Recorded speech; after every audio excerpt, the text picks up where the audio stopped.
MP വീരേന്ദ്രകുമാറിന്റെ സ്മരണ നിലനിർത്തുന്നതിനായി ഏർപ്പെടുത്തിയ പ്രഥമ വീരേന്ദ്ര പുരസ്കാരത്തിന് കാഞ്ചനമാലയെ തെരഞ്ഞെടുത്തു. മുക്കം കേന്ദ്രീകരിച്ച് പ്രവർത്തിക്കുന്ന വീരേന്ദ്രകുമാർ സ്മാരക ട്രസ്റ്റാണ് പുരസ്കാരം ഏർപ്പെടുത്തിയത്.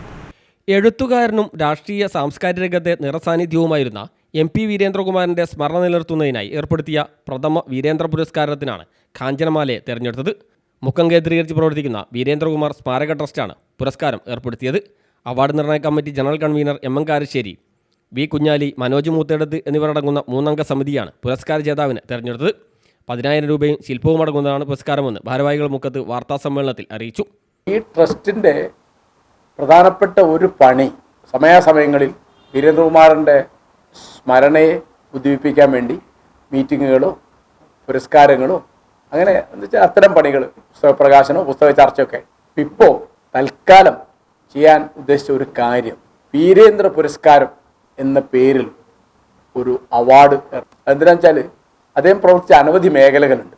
സാമൂഹ്യ സേവനം, രാഷ്ട്രീയ രംഗം, പരിസ്ഥിതി പ്രവർത്തനം, സാഹിത്യരംഗം, അങ്ങനെ അനവധി. ഇപ്പോൾ നിങ്ങൾക്ക് എല്ലാവർക്കും എല്ലാ മലയാളികൾക്കും അറിയുന്നതായി അതിലേതെങ്കിലും ഒരു രംഗത്ത് മികച്ച സേവനം അനുഷ്ഠിക്കുന്ന ആൾക്ക് കൊടുക്കാൻ. അപ്പോൾ ഈ കൊല്ലത്തെ അവാർഡ് ഞങ്ങൾ ആലോചിച്ചിട്ട് ഐകകണ്ഠ്യേന കാഞ്ചന കൊറ്റങ്ങളിൽ കൊടുക്കാൻ.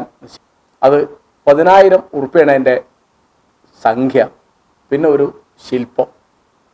വീരേന്ദ്രകുമാർ സ്മാരക trust chairman V. Kunhali, award നിർണയ committee general convener M. Karassery, രക്ഷാധികാരി ടാർസൻ ജോസ്, ഭാരവാഹികളായ സുബൈർ അത്തൂളി, AP. മോയിൻ എന്നിവർ വാർത്താസമ്മേളനത്തിൽ പങ്കെടുത്തു. News bureau, Mukkam.